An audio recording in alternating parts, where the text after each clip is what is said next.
ہم ان 10 دنوں میں کون سے ایسے اعمال کر سکتے ہیں جن کی وجہ سے ہم باقی لوگوں سے آگے نکل سکتے ہیں؟ امام حسن البصری رحمہ اللہ فرماتے ہیں کہ سب سے پہلی چیز تو ڈونٹ نیگلیکٹ یور آبلیگیشنز، اپنے فرائض کو بالکل نہ چھوڑیں۔ جو شخص آج تک اپنی نمازوں میں اپنے فرائض میں کوتاہی کر رہا تھا تو اس کے لیے بہت بڑی اپرچونٹی ہے کہ وہ ان 10 دنوں میں آگے نکل جائے اور اپنے فرائض سے عمل کرنا شروع کر دے۔ دوسری چیز جو ہم کر سکتے ہیں وچ از دا فرسٹ تھنگ آئی کوٹ، کہ حج، جو شخص حج کی استطاعت رکھتا ہے اس کے لیے بہت بڑی اپرچونٹی ہے، کیونکہ حج باقی سال کے مہینوں میں نہیں کیا جا سکتا۔ اللہ کے فرمایا an accepted Hajj brings no less reward than paradise، اللہ اکبر، کہ مقبول حج کا اجر کتنا ہے؟ جنت، اس کے علاوہ اور کوئی اجر نہیں ہے، مطلب he will be granted جنہ اگر اس کا حج مقبول ہو جاتا ہے۔ so it's a great reward۔ بڑھاپے میں حج کوشش کریں نہ کریں، جوانی میں کر لیں، اور ابھی ٹائم ہے اور پیسہ ہے تو تاکہ اس عبادت کو آپ انجوائے کریں انشاءاللہ تعالیٰ۔ دوسری چیز قربانی، which is the sacrifice، یہ سنت ابراہیمی بھی ہے، اللہ کے نبی صلی اللہ علیہ وسلم کیا کرتے تھے، تو اس کا خاص اہتمام کریں۔ یہ مت سوچیں کہ نہیں ہم قربانی نہیں کرتے، چلیں ہم کچھ اور کام کر لیتے ہیں، بلکہ یہ ایک غلط سوچ ہے۔ لوگ کیا کرتے ہیں انفارچونیٹلی آج کل کہ یار قربانی سے بہتر ہے کسی غریب کی مدد کر دو یا کسی کے گھر میں کولر لگوا دو۔ آپ کو یہ اس نیکی کا خیال باقی پورے سال نہیں آیا، اس قربانی کا ریپلیسمنٹ ہی آپ نے کرنا ہے جو کہ سنت ابراہیمی ہے۔ اگر ایک انسان واقعی میں سنسیئر ہے اپنے ساتھ تو وہ ہر مہینے صرف 1000 روپیز سیو کرے اپنے لیے، تو وہ سال کے اینڈ میں ان ایام میں ایک حصہ ڈال سکتا ہے، قربانی کر سکتا ہے۔ ہمیں تب تو خیال نہیں آتا غریب کے گھر میں کولر لگوانے کا یا لوگوں کی خدمت کرنے کا جب ہم ریسٹورینٹس میں 5-5 ہزار کی یا لیوش بفیز کھا رہے ہوتے ہیں، لیکن why do we want to replace qurbani with any good deed? دونوں کریں انشاءاللہ، اور باقی 11 مہینوں میں یہ اپرچونٹی بھی ہے کہ ہم غریبوں کی مدد کر سکیں۔ سو قربانی لازمی کریں، اسے خاص اہتمام کریں۔ ایک اور چیز ہم کر سکتے ہیں وہ ہے نمازیں، نوافل کثرت کے ساتھ پڑھیں۔ سنن ضوابط جو کہ 12 نفل ہیں جن کے بارے میں فرمایا لکھنی نے کہ جو شخص یہ پڑھتا ہے اللہ تعالیٰ جنت میں اس کا گھر تعمیر کر دیتے ہیں، جس کے بارے میں میں کثرت سے بتا چکا ہوں پہلے بھی، تو اس کا اہتمام کریں۔ صلاۃ الضحیٰ کا اہتمام کریں، تہجد کی نماز کا اہتمام کریں، ٹھیک ہے، تو تحیۃ المسجد، تحیۃ الوضو کا اہتمام کریں، تو کثرت سے نوافل کا اہتمام کریں انشاءاللہ۔ چوتھی چیز قرآن کو پڑھیں اور تدبر کریں، کیونکہ سلف صالحین کہا کرتے تھے کہ there is no deed better than reading Quran and pondering upon it، اس کے بارے میں سوچنا اور تدبر کرنا۔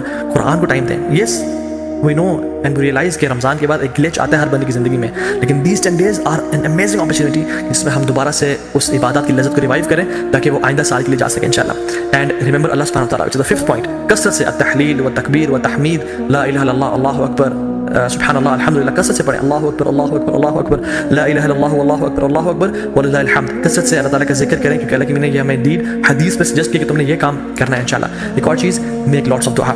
جب بارش ہو رہی ہے تو دعا قبول ہوتی ہے نا، کیونکہ اللہ تعالیٰ کی رحمت ٹھاٹھے ماری ہوتی ہے۔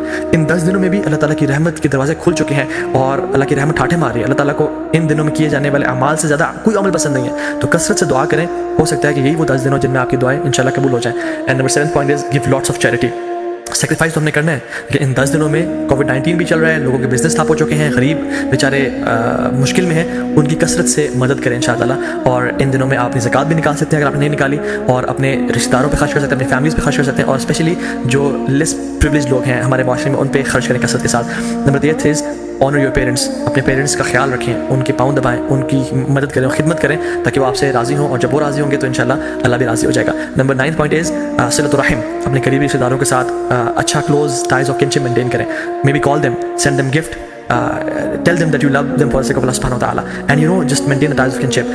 10th is enjoin good and forbid evil، دعوت کا کام کریں کیونکہ یہ بہت بڑا اور نوبل کام ہے۔ And the last point is seek forgiveness from Allah subhanahu wa ta'ala۔ رسول اللہ صلی اللہ علیہ وسلم نے فرمایا التائب من الذنب کمن لا ذنب لہ، گناہ سے توبہ کرنے والا ایسا ہی ہے جیسے اس نے کبھی گناہ کیا ہی نہیں تھا۔ تو ان 10 دنوں میں ایک بہت بڑا موقع ہے کہ ہم اپنے تمام گناہوں کو بخشوا دیں اور اپنی اصل زندگی کے لیے کچھ آگے بھیج دیں انشاءاللہ تعالیٰ، کیونکہ sins have chains and shackles۔ اگر آپ ارادہ رکھتے ہیں تہجد پڑھنے کا اور نیک اعمال کرنے کا لیکن پھر بھی توفیق نہیں ہو رہی تو جان لیں کہ یہ گناہوں کی وجہ سے ہمیں توفیق نہیں مل رہی، اور یہ گناہوں کا جو برڈنز ہیں وہ ہمارے کندھوں پہ ہیں جن کی وجہ سے ہم نیک اعمال نہیں کر پا رہے۔ So in this race of good deeds throw off your burdens inshallah ta'ala اور start with a fresh mind and with a new motivation۔ what is the best dua for the day of Arafah؟ رسول اللہ صلی اللہ علیہ وسلم نے فرمایا کہ جو بہترین دعا ہے جو میں اور پچھلے تمام انبیاء عرفہ کے دن مانگا کرتے تھے وہ کیا ہے؟ لا الہ الا اللہ وحدہ لا شریک لہ لہ الملک وله الحمد وهو على كل شيء قدیر۔ This is the best dua to be recited on the day of Arafah۔ تو اسے کثرت سے انشاءاللہ پڑھیں، صبح شام کے اذکار نہ چھوڑیں، ان دنوں میں اللہ کا کثرت سے ذکر کریں، اور دن میں 100 دفعہ لا الہ الا اللہ وحدہ لا شریک لہ لہ الملک وله الحمد وهو على كل شيء قدیر پڑھیں، سبحان اللہ وبحمدہ کا ورد کریں، اور کثرت سے اللہ تعالیٰ کو یاد کرتے رہیں، کیونکہ عقبہ بن عامر رضی اللہ تعالیٰ عنہ نے فرمایا تھا یا رسول اللہ نجات کس چیز میں ہے؟ تو انہوں نے کیا فرمایا؟ لا یزال لسانک رطبا من ذکر اللہ، اے عقبہ بن عامر اپنی زبان کو اللہ کے ذکر سے تر رکھو تمہیں نجات مل جائے گی۔ ایک فارگوٹن سننا جو کہ ان دنوں میں ہم لوگ بھول چکے ہیں وہ یہ ہے کہ ابو ہریرہ رضی اللہ عنہ اور عبداللہ بن عمر رضی اللہ عنہما وہ کیا کرتے تھے کہ بازار میں جا کے اور مسجد سے نکلتے ہوئے اور مارکیٹ پلیسز میں اونچی تکبیرات پڑھا کرتے تھے، اللہ اکبر اللہ اکبر اللہ اکبر لا الہ الا اللہ واللہ اکبر وللہ الحمد، تاکہ تمام مسلمانوں کو احساس ہو کہ یہ ایام بہت امپورٹنٹ ایام ہے اور اللہ تعالیٰ کو کثرت سے وہ یاد کریں اور اللہ کا ذکر ادا کریں۔ تو اس میں اس چیز کو بھی ریوائو کرنا چاہیے۔ جو باہری کنٹریز میں ہے، ناٹ سینگ کہ آپ مال پہ جا کے اونچا اللہ اکبر کہنا شروع ہو جائیں اور لوگ ڈر جائیں کہ کچھ ابھی یہ پھٹنے لگا ہے، نہیں، بلکہ اپنے معاشرے میں، اپنی مسلم کمیونٹی میں اور جہاں بھی آپ ہیں انشاءاللہ، مسجد میں جاتے ہوئے، مسجد سے نکلتے ہوئے، اپنے گھر میں اس سنت کو ریوائو کریں اور کثرت سے اجر پائیں، اور انشاءاللہ جو ایک بھولی ہوئی سنت کو تازہ کر دے گا اس کا بہت بڑا اجر اور ریوارڈ ہے۔ ناؤ کمنگ ٹو سم فقہی مسائل بریفلی، جو شخص ارادہ رکھتا ہے کہ قربانی کرے، اس کو چاہیے کہ وہ ان ذوالحجہ کے پہلے 10 دن کے داخل ہونے سے پہلے اپنے نیلز کو، اپنے بالوں کو کاٹ لے، تاکہ ان دنوں میں نہ کاٹے، ٹھیک ہے، کیونکہ اللہ نے فرمایا کہ جو شخص ارادہ رکھتا ہے قربانی کرنے کا تو اس کے لیے جائز نہیں ہے کہ وہ ان دنوں میں اپنے ناخن کو اور بالوں کو کاٹے، ٹھیک ہے۔ یہ ایک طرح سے اللہ نے فرمایا تاکہ جو لوگ احرام کی حالت میں ہیں اور جو لوگ حج میں ہیں ان کے ساتھ ایک یونٹی کی فیلنگ دی جا سکے، ٹھیک ہے۔ ہاں، جو فیملیز مطلب جو وائف ہیں اور جو بچے ہیں جو قربانی نہیں کر رہے وہ لوگ کاٹ سکتے ہیں انشاءاللہ، دیٹس ناٹ اے پرابلم، لیکن اگر وائف قربانی اپنی بھی کر رہی ہیں تو پھر ان کے لیے بھی ہے کہ وہ اپنے بال اور ناخنوں کو نہیں کاٹیں گے انشاءاللہ۔ جو لوگ بیمار ہو چکے ہیں یا جو لوگ پرماننٹلی ال ہیں یا جو خواتین عرفہ کا روزہ نہیں رکھ سکتی ہیں بیکاز آف دیئر ڈیز، اللہ سبحانہ وتعالیٰ انشاءاللہ ان کو بھی اس چیز کا اجر دیں گے، بیکاز ان کی انٹینشن تھی، اگر وہ صحت مند ہوتے یا اگر وہ ان کے حالات ٹھیک ہوتے تو وہ روزہ رکھتے، اور انشاءاللہ تعالیٰ حدیث میں کیا آتا ہے، جو شخص کوئی بھی عمل کرے کنسسٹنسی کے ساتھ اور اگر کسی وجہ سے اسے عمل وہ چھوٹ جائے تو اللہ سبحانہ وتعالیٰ اس کا بہترین اس کو اجر دیتے ہیں۔ ناؤ کمنگ ٹو دا عید، اللہ اکبر، عید ایک بہت بڑا تحفہ ہے اللہ کی طرف سے۔ قرآن میں اللہ تعالیٰ فرماتے ہیں قل بفضل اللہ ورحمتہ فبذلک فلیفرحوا، بے شک اللہ کے رحمت اور اللہ کی طرف سے فضل کے ساتھ فبذلک فلیفرحوا، اللہ تعالیٰ اس میں ریجوائس کرو اور خوشیاں مناؤ، کیونکہ یہ بہتر ہے اس سب سے جو تم لوگ جمع کرتے ہو۔ عید کا دن خوشی منانے کا دن ہے، عید کا دن سونے کا دن نہیں ہے۔ So I would suggest and recommend all the Muslims to have a blast, enjoy your Eid day. دیکھیں، مسلمانوں کی 2 عیدیں ہیں، ایک عید، the first Eid comes after the best 10 nights of Ramadan, and the second Eid comes after the best 10 days of Dhul Hijjah. The first Eid comes after the month of fasting, and the second Eid comes after the month of Hajj and Ibadat. The first Eid comes after the best night, which is the night of Laylatul Qadr, and the second Eid comes after the best day, which is the Yawm al-Arafah. اور if we ponder upon these Eids کہ اللہ تعالیٰ نے ان کو یہاں کیوں place کیا، تو we realize کہ ہمارا جو عید کا تعلق ہے وہ اللہ کے سامنے عبادات سے ہے، اللہ تعالیٰ کے سامنے سبمیشن سے ہے، کہ جب ہم عبادات کرتے ہیں اور ایز اے ریزلٹ اللہ سبحانہ تعالیٰ ہمیں عید کے دن ہمیں گفٹ کرتے ہیں۔ تو عید کی جو اصل ایسنس ہے نا وہ یہ ہے کہ اللہ تعالیٰ کو راضی کیا جائے اور اللہ تعالیٰ کے سامنے سر جھکایا جائے اور اپنی اصل زندگی کا جو پرپس ہے، وما خلقت الجن والانس الا لیعبدون، ہم نے انسانوں اور جنات کو اپنی عبادت کے لیے پیدا کیا۔ تو جب انسان اپنا پرپس آف لائف فلفل کر رہا ہوتا ہے تب اسی انسان کے لیے اصل میں عید کا دن ہے۔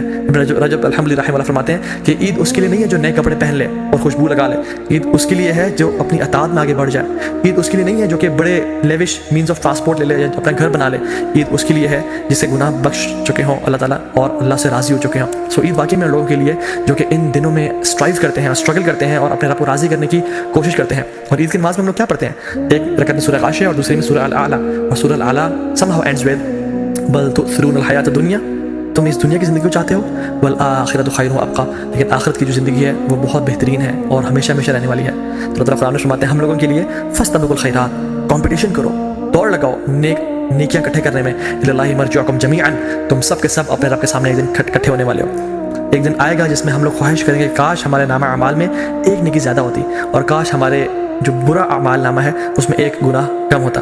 تو یہ وہ 10 دن ہیں جس میں سابقون آگے نکل جائیں گے اور جو لوگ لیزی ہیں، لیتھارجک ہیں اور جو لوگ پیچھے رہنے والوں میں سے ہیں وہ پیچھے رہ جائیں گے۔ سورہ واقعہ میں اللہ تعالیٰ فرماتے ہیں وَالسَّابِقُونَ السَّابِقُونَ أُولَٰئِكَ الْمُقَرَّبُونَ فِي جَنَّاتِ النَّعِيمِ، جو سابقون ہیں وہ اللہ تعالیٰ کے قریبی لوگ ہیں، وہ مقربون میں سے ہیں اور اللہ تعالیٰ کی جنتوں میں ہوں گے وہ لوگ۔ So if I want for my self, اور آپ اگر اپنے لیے چاہتے ہیں کہ ہم سابقون میں سے بن جائیں تو یہ وہ دن ہیں جن کا ہمیں فائدہ اٹھانا ہے انشاءاللہ تعالیٰ۔ اللہ تعالیٰ اس علم کو ہمارے لیے منافع بنائے اور ان 10 دنوں کو بہترین طریقے سے ہمیں گزارنے کی توفیق دے۔ بارک اللہ لی و لکم، السلام علیکم ورحمۃ اللہ وبرکاتہ۔